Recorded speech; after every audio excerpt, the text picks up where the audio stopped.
Hola amigos, amigas, otro capítulo más de Prompt and Play, pero hoy vengo acompañado y es que hoy hablamos con alguien que ha conseguido lo imposible, que la Real Academia Española invite a un experto en inteligencia artificial. Por cierto, esto lo hemos grabado por segunda vez, entonces esto está, lo acabo de leer justamente de la pantalla, pero aquí tengo que decir hola a una persona que conocí y leí hace un tiempo sobre él y amablemente aceptó mi primer mensaje, que realmente no fue difícil de contactar con él y ha sido muy colaborativo. Así que, hola Omar Flores, ¿cómo estás? Y bastante bien. ¿Cómo te va a ti? Yo, perfecto, como siempre, alegre de estar contigo, hablar contigo. Igualmente, hermano. Te voy a hacer la pregunta de nuevo, que yo ya conozco la respuesta. Y es que antes de meternos en el tema de la IA y el bilingüismo o poliglotismo, es ¿qué has desayunado hoy? Qué buena pregunta. Desayuné tostadas con queso y jugo y bastante agua. Trato de Bastante agua. empezar mis días bastante ligeros y para un poco estar listo para todas las reuniones que tendré durante el día. Ojalá todas Perfecto. fueran tan interesantes como esta. Genial. Pues te voy a hacer una pequeña pregunta. Primero, sé que eres una persona que mucho mundo y estás en muchos sitios. ¿Dónde agarramos hoy? ¿Dónde estás? Hace 4 días estaba en Santiago de Chile, un poco trabajando con el equipo y poniendo las cosas en distintos lugares y tratando un poco de trabajar juntos. Estuve 3 meses allá. Empezamos el proof of concept, la prueba de concepto de entrenar un modelo pequeño.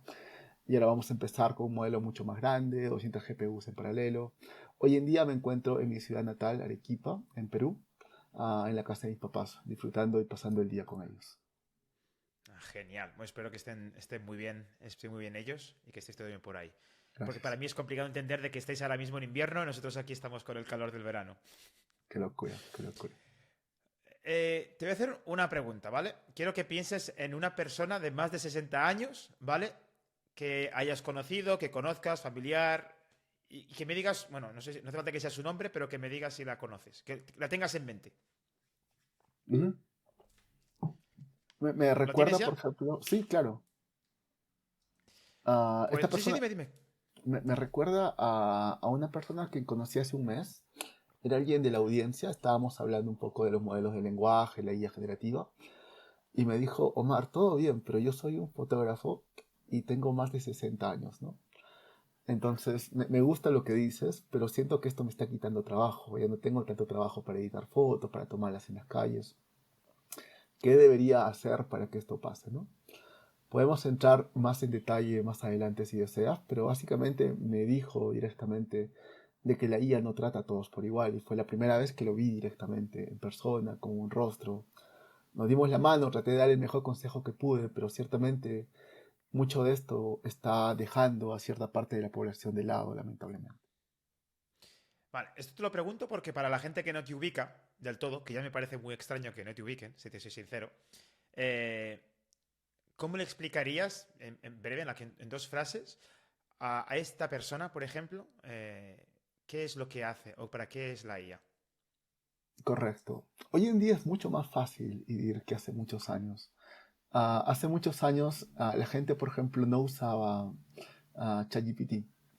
Hoy en día yo tenía como 5 minutos de una introducción de qué era ChatGPT. Hoy día simplemente pido a la gente, levanten la mano a los que usan ChatGPT y levantan la mano.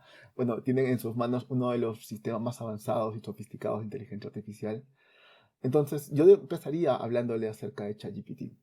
Le diría que sabes que ChatGPT es una IA generativa, el cual recibe texto y encuentra y de alguna forma descubre las fórmulas matemáticas que traducen ese texto en distintas funciones, para por ejemplo predecir, para por ejemplo traducir, para por ejemplo resumir, para responderte emails, para encontrar faltas de ortografía y te genera texto, ¿no? Entonces esa traducción, entre comillas, entre texto y otro texto y en el medio encontrar funciones matemáticas que hacen que sea posible, es inteligencia artificial. Es matemática tratando de encontrar ecuaciones desde cero para traducir y para ciertamente procesar información de forma inteligente. Genial, genial. Y aquí, viendo otra vez, para los que no lo sepáis, Omar, en su LinkedIn, yo pude leerme su carrera profesional, pero para la audiencia que no lo conozcáis, Me gustaría preguntarte que si nos puedes contar tu historia laboral, pero como si fuese un tráiler de una serie de Netflix o una película, lo que más te guste. Ok, haré mi mejor esfuerzo. Mi historia personal empieza en Arequipa, una ciudad que está en el sur de Perú. Estudié en una universidad nacional y es el viaje improbable de alguien que empieza desde una base humilde, pero que encuentra en la educación la forma correcta de salir hacia adelante, ¿no? Dándose cuenta de que, para su sorpresa, de que el mundo está buscando desesperadamente talento en STEM, en ciencia, tecnología, ingeniería y matemática, ¿no? Dándose cuenta a tiempo que las computadoras también es un tipo de científico. Yo quería ser un astronauta de niño y me di cuenta a los 10 años de que en realidad necesitaba ser ciudadano americano para ser astronauta. Entonces dije, ya terminó mi carrera como científico. Y dándome cuenta después, a los 15, 16 años, que podía ser un científico de computación. Me enfoqué mucho en investigar, en contactar profesores de otras universidades como Berkeley, como Stanford, y me di con la sorpresa de que ellos tenían los mismos libros que tenía yo, ellos estudiaban lo mismo que tenía yo. Entonces la diferencia no estaba en el contenido, estaba básicamente en los profesores, en los alumnos, el tamaño de tus sueños finalmente.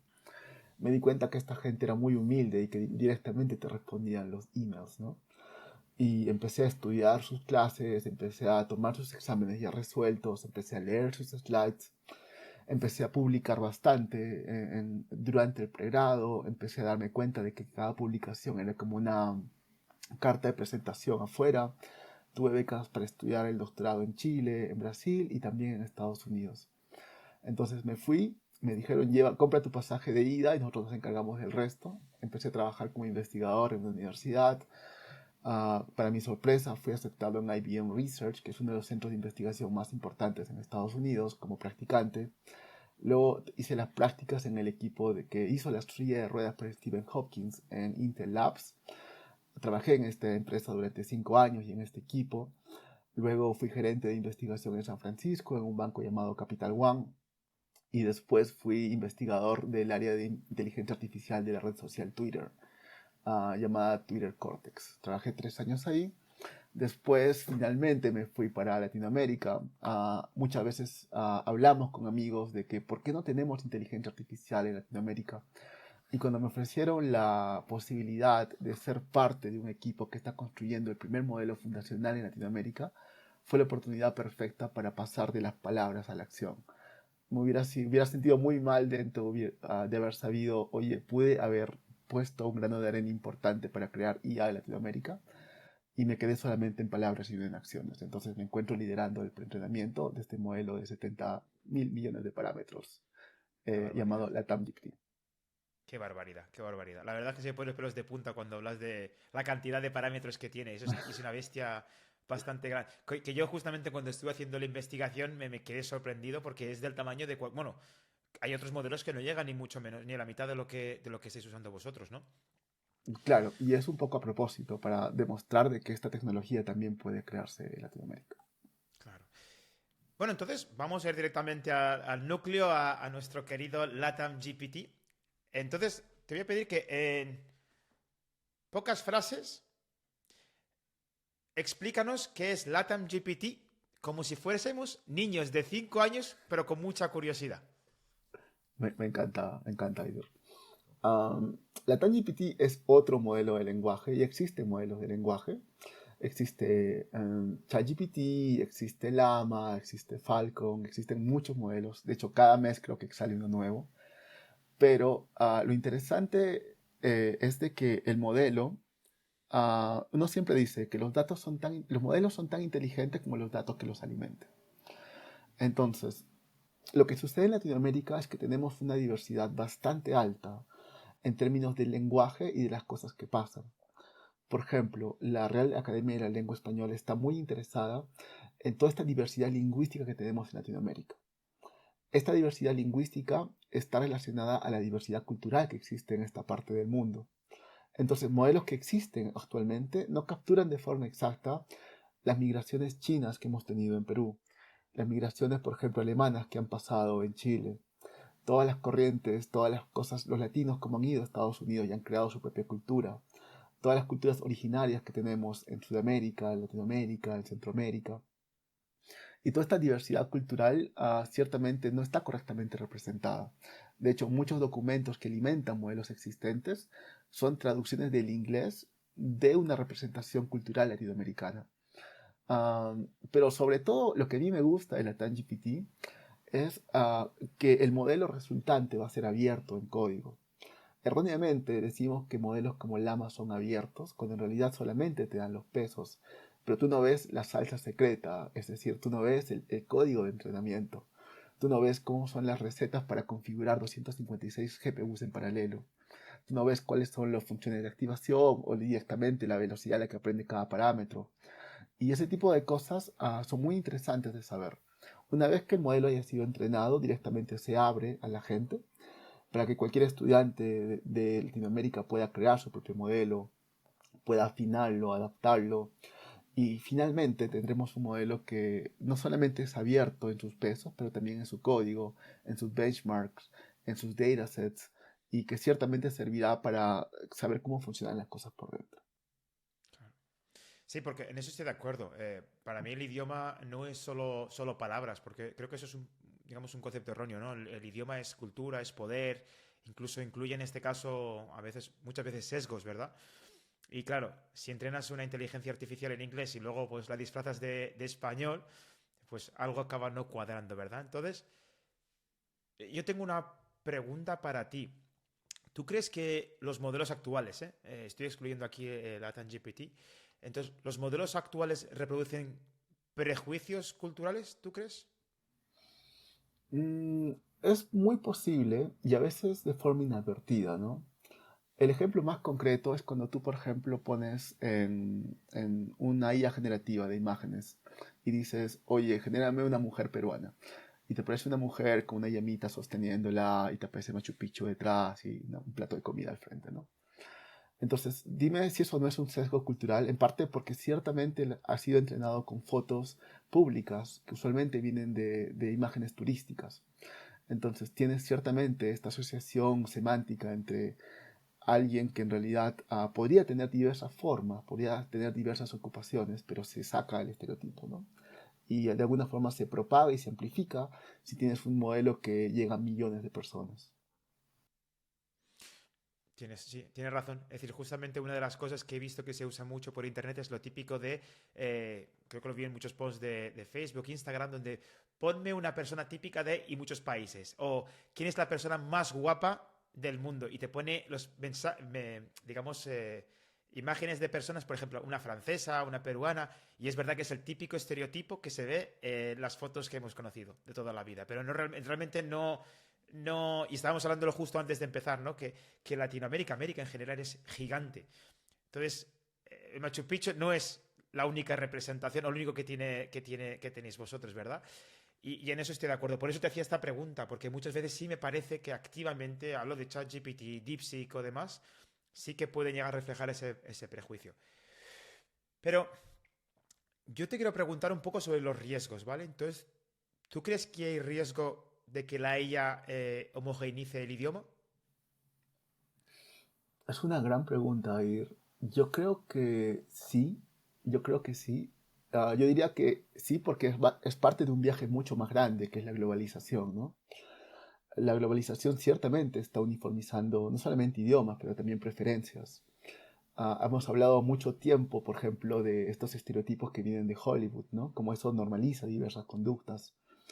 Y sin duda, pero yo diría que no es la IA en particular, es todo el movimiento de globalización, el cual ha empezado varias decenas de años atrás. Claro. Ujú, tienes razón. Bueno, yo lo que no quiero es hablar solamente de Latin GPT porque sé que has hecho muchas cosas, entonces no me quiero enfocar o, digamos, no quiero crear el sesgo y el estereotipo de que tú es lo único que has hecho es eso, me quiero ir un poco más también al mundo reciente, y es que ahora estás invitado a Arequipa, al Congreso Internacional de la Lengua Española, ¿verdad? Que es el 14 al 17 de octubre en Perú, bueno, en tu ciudad natal, ¿verdad? Sí, exactamente. Estamos Primero, hablando primero de del todo, SILE. feliz. Perdón, tienes razón, me he equivocado, sí. Es He eso, acertado básicamente. todo menos en la fecha, ¿verdad? Menos en esto. Correcto, en Chile, ¿verdad? No, perdón. El evento se llama SILE, es la Conferencia Internacional de la Lengua Española, que como correctamente lo acabas de decir. Ah, correcto. Sí, del 14 al 17 de octubre. Correcto. Vale, para los que estéis ahí se pueda ir. Primero de todo, muchas felicidades por esto. Mi pregunta es, bueno, esto básicamente es como, porque me imagino, en mi caso me imagino la RAI y el Instituto Cervantes como instituciones un poco más tradicionales, vamos a llamarlas de esa manera. Entonces, para mí, cuando vi tu post, me imaginé que es como si invitas a un jugador de ajedrez ahora al final del Mundial y trae piezas totalmente nuevas, ¿verdad? Entonces, tú eres, digamos, el que trae un cambio totalmente diferente a lo que estamos acostumbrados a este tipo de entidades. Entonces, mi primera pregunta para ti es, ¿cómo fue ese email que te invitaban al Congreso de la Lengua Española? ¿Pensaste que era spam? No, no pensé que era spam, porque más o menos ya sabía el proceso. Me habían avisado antes, meses antes que me iban a invitar. Algo interesante, estimado Idir, es de que para mi sorpresa he encontrado una apertura bastante amplia dentro de la RAE y dentro del Instituto Cervantes por hablar de estos temas. He encontrado incluso gente de la RAE que está especializándose en estudiar esto digitalmente. Directamente lingüistas que están estudiando y que han estudiado y que están dirigiendo como que distintas partes de la RAE que están estudiando el lenguaje de forma digital, ¿no? Y están muy interesados en los sesgos digitales, están interesados en cómo los LLMs están ayudando a ciertamente no solo transmitir conocimiento y preservándolo, pero también teniendo bastante énfasis en el uso del lenguaje de forma diaria, ¿no? Entonces, para mi sorpresa inicial, sí, encontré mucha apertura. Ah, yo hace alrededor de 5 años participé como expositor en el Hey Arequipa. El Hey Arequipa es como una feria de libros, una feria cultural, el cual sucede en varias partes del mundo. Hay un Hey Arequipa, un Hey Querétaro, hay varios en Europa, me parece que hay un Hey Barcelona también. Y ahí conocí a Mario Vargas Llosa. Mario Vargas Llosa es de mi ciudad también, de Arequipa. Y él participó en una de las charlas y yo le dije directamente cuando lo encontré, lo conocí en persona, ¿sabías de que la inteligencia artificial ya puede escribir libros? Hablamos como 5 minutos, él estaba muy interesado en saber, ¿me estás hablando en serio? Ya hemos llegado a ese punto. En ese tiempo estábamos hablando de LSTMs, ni siquiera de Transformers. Pero directamente hubiera sido genial que él hubiera seguido con nosotros y pudiera haber estado en este evento. Estoy seguro que hubiéramos conversado, hubiéramos continuado esa conversación que empezamos hace mucho tiempo. Pero sí, respondiendo a tu pregunta de forma corta, he notado una gran apertura y hablaremos de la TAM-GPT como un mecanismo que permite ciertamente entender en un solo lugar la diversidad lingüística que tenemos y lo que también permite preservar conocimiento. Es decir, si una página web se cae, el conocimiento todavía se preserva en el modelo a través de sus pesos y a través de sus embeddings. Ujú. Interesante, Erki. Entonces, la otra pregunta por cierto, muy interesante que has conocido a Vargas Llosa. Es decir, la verdad es que bueno, creo que mucha gente lo conoce ya como escritor, es genial. Entonces, os veo como no el pasado, pero sí, digamos, un representación de la escritura del lenguaje un poco más tradicional y luego tú que estás un poco representando lo que es el futuro en este caso del idioma o al menos ayudando a que el idioma avance porque creo que eso es lo que estáis haciendo con LatamGPT, ¿verdad? Es ayudando a que el español tenga cierta relevancia y que no quede en un segundo plano con modelos entrenados en inglés, ¿verdad? Totalmente. La única forma que alguien que hable español tenga una presencia en la comunidad de inteligencia artificial es de que escriba código relacionado a inteligencia artificial y entrene modelos. Ujú. Entonces, la TAMGPT representa tener un asiento en una comunidad científica y decir, ¿sabes qué? Esta es nuestra forma de interpretar la inteligencia artificial. Y eso solamente se puede hacer a través de código. Y luego esto tiene implicancias directas en el lenguaje y para mí es emocionante que podamos unir estas dos áreas, ¿no? En la lingüística computacional y la lingüística tradicional y directamente hablar y ponernos de acuerdo para que el español directamente sea una lengua que sea útil para todos. Voy a hacerte aquí otra pregunta que yo sé que es un poco controversia. Bueno, un poco fea que te lo preguntes sabiendo que Por vas a favor, ir a esto, pero te la tengo que hacer me porque te, gusta. te- te digo, muchas personas como yo que no estoy tan directamente relacionado o no estoy en el contexto de la RAE y el Instituto Cervantes, ¿tú crees, siendo sincero si puede ser, la RAE y el Instituto Cervantes están preparados para este debate? No lo sé porque nunca he estado en ellos. en una mesa, sentándome directamente y conversando, mi intuición es que están interesados, mi intuición es que quieren directamente trabajar más de cerca con científicos de computación, y para mí eso ya es más que importante y suficiente. De ahí ya se pueden construir cosas, se pueden tender puentes, hay muchas cosas que yo aprenderé directamente de la forma como se interpreta el español.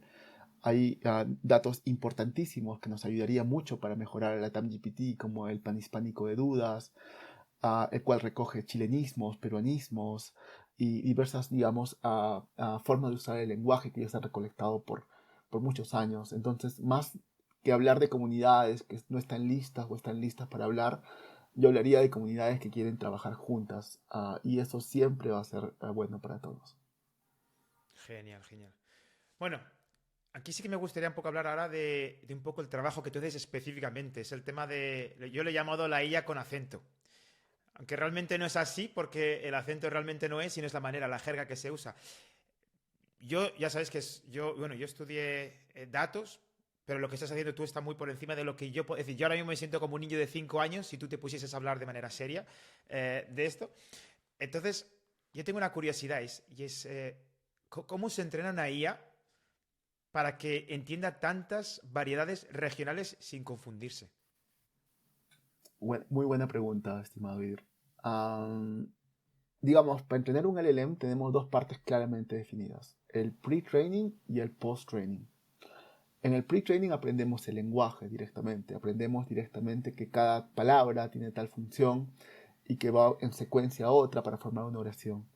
En el post-training o alineamiento, aprendemos directamente a que el modelo se ajuste a una escala de valores para que se comporte de una forma adecuada.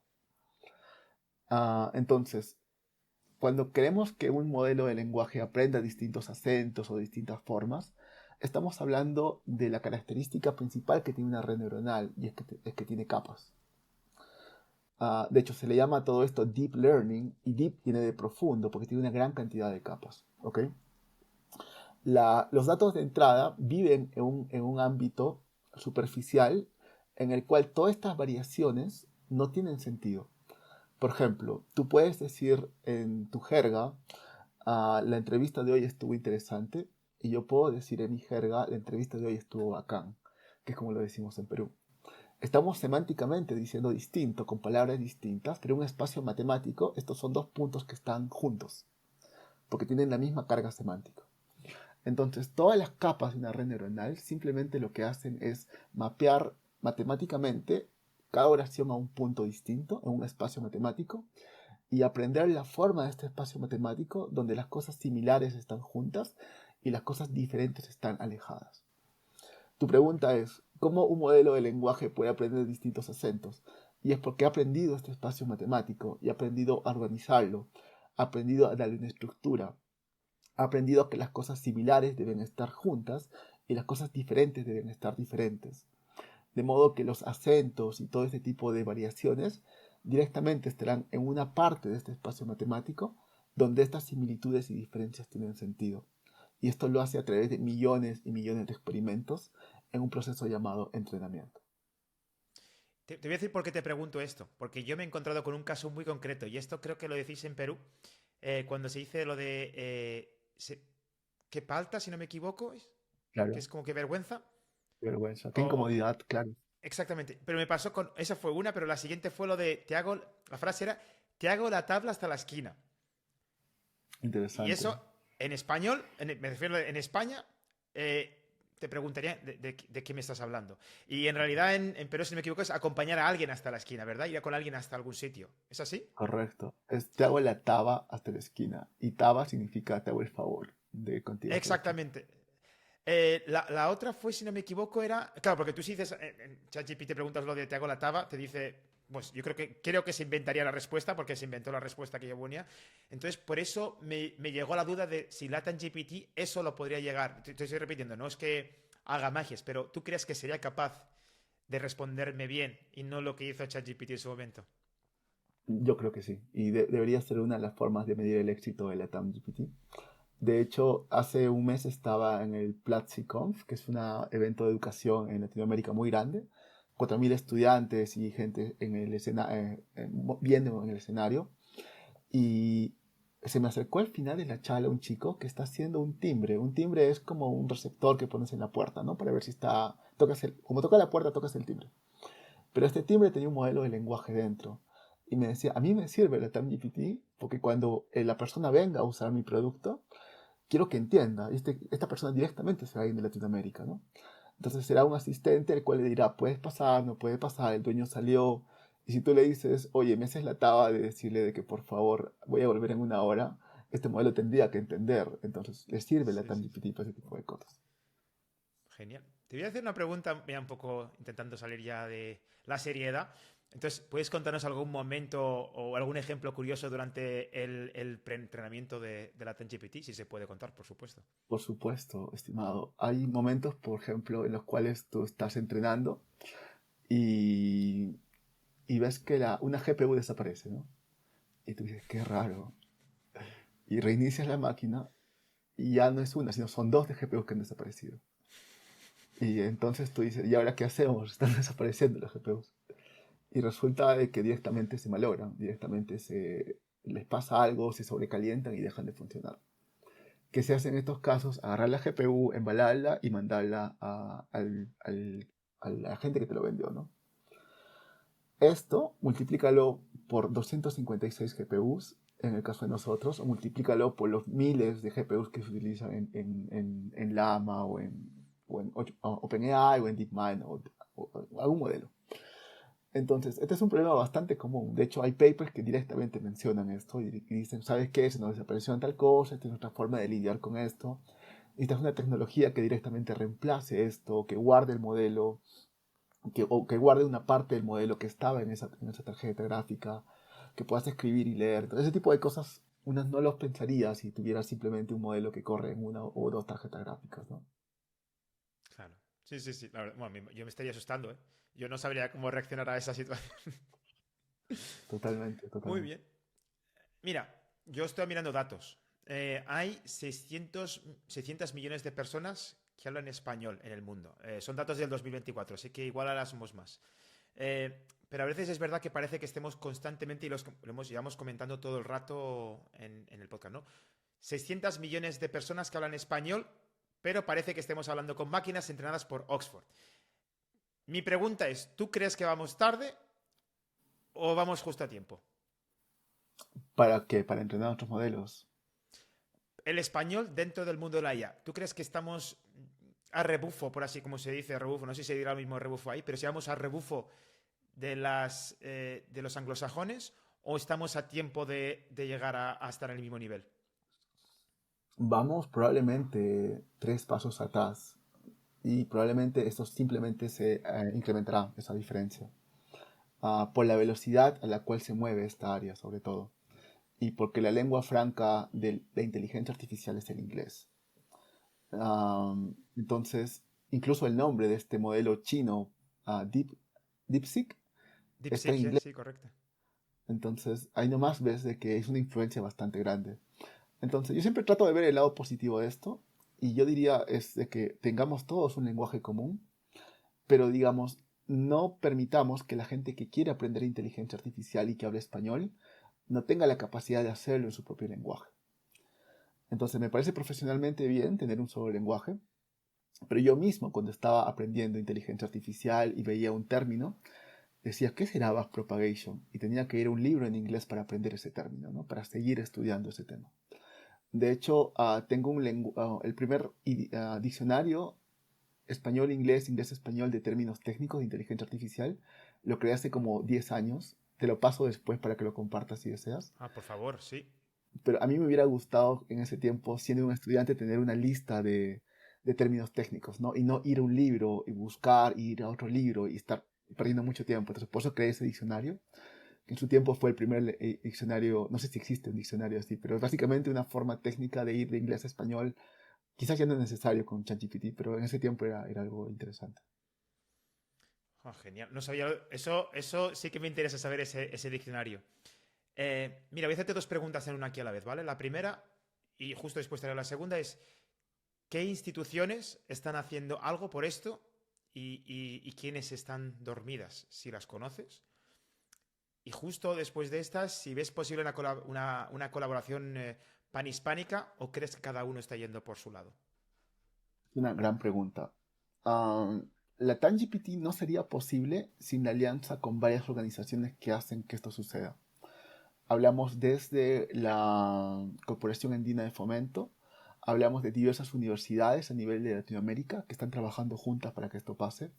Hablamos de ministerios, como por ejemplo el Ministerio de Ciencia y Tecnología en Chile.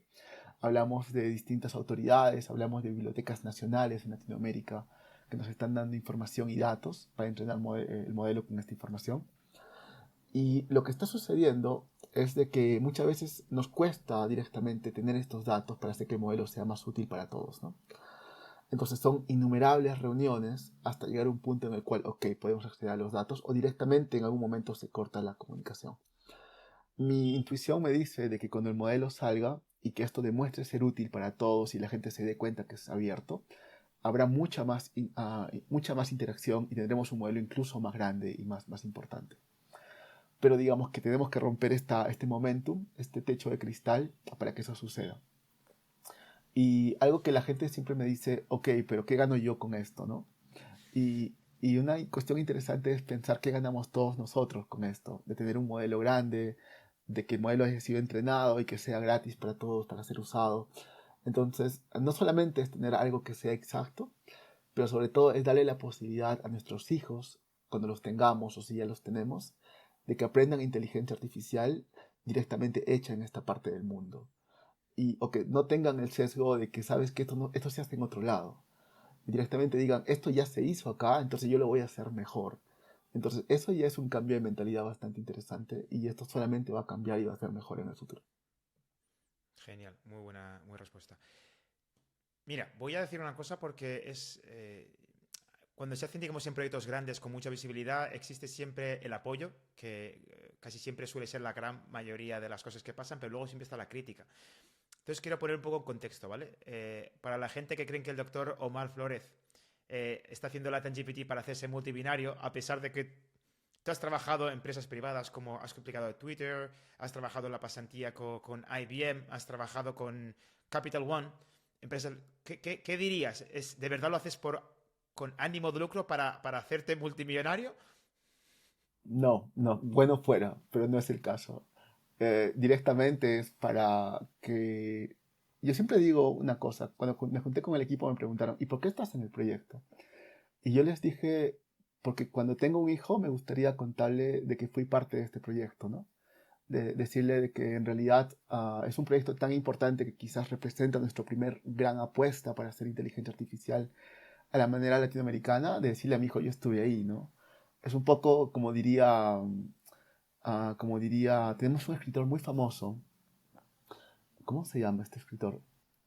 Se apellida Echenique, y le preguntaron una vez, ¿y tú por qué sigues escribiendo si tienes 80 años? Bryce ¿Alfredo Echenique. Echenique? Bryce, ¿Alfredo Bryce Echenique? exacto, Alfredo Bryce Echenique. Y le preguntaron, ¿y tú por qué sigues escribiendo si tienes 80 años? Y decía, es para que mis amigos me sigan queriendo más, ¿no? Entonces, hay cosas que no se miden con dinero, hay cosas que tu nombre quede en la historia o que seas parte de un movimiento mucho más grande y que tu familia se sienta orgullosa, tus hijos se sientan orgullosos. Yo creo que es casi tan importante como el dinero y es algo que puedo hacer y que me gusta además. Eh, voy a hacerte las últimas tres preguntas. Para mí la más importante es tu visión. Primero, no sé si ya habéis anunciado cuándo la TANGPT va a estar disponible ya para el público. ¿Es una cosa que ya se sabe o...? Estamos pensando entre septiembre y octubre. Esto es algo que directamente toma tiempo y la primera, digamos, habrá dos etapas. Una etapa que es un early release, una etapa donde compartimos con la comunidad académica y recibimos feedback. Esperamos un mes. Basado en este feedback, reentrenamos el modelo final y lo compartimos de forma pública. El primer release está entre septiembre y octubre Genial, genial. y el Muy segundo en bien, diciembre. perfecto. Bueno, te voy a hacer aquí la pregunta que me gusta, yo ya llamo la pregunta de Nostradamus, y es que quiero que hagas una predicción loca. y es ¿qué va a pasar con la IA latina en 2026? Me encanta, me encanta. Yo soy bueno para esto, ¿ah? Cada vez que digo algo, usualmente se cumple en términos de IA. Hoy día estamos hablando del vibe coding, ¿verdad? La gente está bastante emocionada con cómo hablar con una máquina y directamente divagar hasta crear algo bastante interesante que tú dices, wow, ¿cómo he creado esto? Yo creo que el futuro de la programación no va a ser escrito, sino va a ser hablado. Tú hablando con una máquina y diciéndole, oye, quiero hacer tal cosa, me gusta, cámbiale tal cosa. Pero creo que el futuro de la programación no va a ser de una persona con la máquina, sino de dos personas con la máquina. Es decir, dos personas hablando entre ellas y con la máquina, intercambiando puntos de vista y diciéndole, sí, esto me gustó, esto no me gustó, pongámonos de acuerdo. O quizás varias personas en una reunión, digamos tú, yo y cinco personas más, tratando de crear el mejor podcast de inteligencia artificial o de tecnología en español. Y directamente una máquina tomando notas, creando el contenido, creando la página web, mientras estamos hablando, ¿no? Entonces, esa comunicación de muchas personas con una máquina me parece que es el futuro de la programación. Va a ser hablado y va a ser de muchas personas en el medio de una máquina haciendo que eso sea posible. Genial. Y ya la última que te voy a hacer es, y esta creo que ya has hecho un spoiler del principio de esta persona que has comentado que has conocido, el fotógrafo, y es, ¿qué le dirías a alguien que quiere empezar con la IA, pero le da miedo? Correcto, correcto. Gran pregunta. Yo le diría primero lo que le dije a esta persona, el primer consejo que le di. Y es de que la inteligencia artificial es para gente joven. Me explico. Para mí, alguien joven es alguien que tiene menos de 100 años y que sigue aprendiendo cosas, ¿no? Entonces, cualquier persona que quiera aprender inteligencia artificial tiene que ser joven por dentro, directamente crear, tener este deseo de voy a aprender esto, quiero crear esto, no tener ese miedo, ese techo de cristal que diga, no, esto está para otras personas, no estudié computación, no sé programar. En un futuro, la inteligencia artificial hará que todo el mundo programe. Así como Bill Gates decía, la siguiente persona que no sepa usar una computadora quedará fuera del sistema, será lo mismo. La siguiente persona que no sepa programar quedará fuera del sistema, pero tendrá como aliado a una inteligencia artificial que le permita programar. Entonces, entonces, primero sacarse esa especie de gorro, esa especie de sombrero que corta tu visión y tus deseos y tus sueños, me parece importante. Entender de que nunca en la historia de la humanidad tuvimos tanto conocimiento libre. Nunca, antes por ejemplo, tú querías saber lo que estaban estudiando en Berkeley o Stanford y no podías. El costo era estar ahí. Hoy en día estas universidades dan sus clases gratis y están en YouTube, ¿no? Tú quieres aprender desde preparar un lomo saltado hasta de repente preparar una tortilla española y está una receta en YouTube y alguien haciéndolo bien y probablemente alguien famoso de un restaurante destacado, ¿no? Entonces nunca antes estuvo tan cerca el punto de ser pobre y ser rico a través de la educación y a través de la tecnología y la investigación y la inteligencia artificial, etcétera, ¿no? Si quieres de repente tener un trabajo bien remunerado, aprende a programar. Nunca antes va a ser tan requerida este tipo de áreas, ¿no? Lo que quiero decir es de que para aprender inteligencia artificial, no importa los años que tengas, necesitas creer de que eso es posible, de que puedes ser muy bueno haciendo inteligencia artificial, de que todo está al alcance de un prompt y que nunca antes fue tan fácil. Me ha encantado esta respuesta, si te soy sincero. Me parece extremadamente inspiradora. Bueno, ya sé que eres una persona muy ocupada, entonces me gustaría cederte, antes de despedir, últimos minutos para ti, por si tienes algo que decir, algo que comentar, para la gente que nos escucha. Eh, bueno, lo que tú quieras. Gracias, Idir. Creo que mucha gente que te escucha es de España, además de Latinoamérica. Así que yo siempre quiero tender puentes, ¿no? Entonces, mucho estamos hablando ahorita de un modelo latinoamericano de inteligencia artificial. España tiene sus propios modelos. Hablamos de Salamandra, por ejemplo. Y yo creo de que en realidad somos parte de un bloque mucho más grande, que es de gente que habla español, ¿no? Y que encontrar formas en las cuales podamos trabajar juntos, gente de España que venga a Latinoamérica, gente de Latinoamérica que vaya a España, Y un poco tenemos que trabajar juntos para tener voz y voto en esta comunidad tan grande que es la comunidad internacional de inteligencia artificial. Entonces, ¿cómo trabajar juntos para tener un modelo conjunto en el futuro? O cómo directamente entender nuestras diferencias para hacer de esto una fortaleza y crear inteligencia artificial que hable español, me parece fundamental en el futuro. Y siempre tendrán en mí y en varias personas directamente una mano, un aliado para que esto pase. Genial. Sí, en España, digamos que el mayor problema ya no es solamente el español, sino son los idiomas regionales que tenemos aquí, que también son bastante usados en cada región. Y bueno, en Barcelona existe un proyecto que justamente está tratando de hacer una especie de Latin GPT, pero en este caso de España, sobre el catalán, el vasco, el gallego, el Me aranés y encanta, demás idiomas. me Entonces creo que encanta. están trabajando en ello. Omar, ¿qué tengo que decirte? Gracias por ponerle contexto, pensamiento y acento a este futuro de la IA. Agradezco muchísimo tu buena predisposición, tu colaboración, tu educación sobre todo. Y muchas gracias. Y bueno, recuerda para el público que recordéis, si vuestra IA empieza a hablar sola, apagarla e invitarla al podcast. Y esto ha sido el Prompt and Play. Yo soy Idir, en compañía con el doctor Omar Flores. Y este episodio ha sido más corto de lo que me gustaría, pero vendrán más. Muchísimas gracias.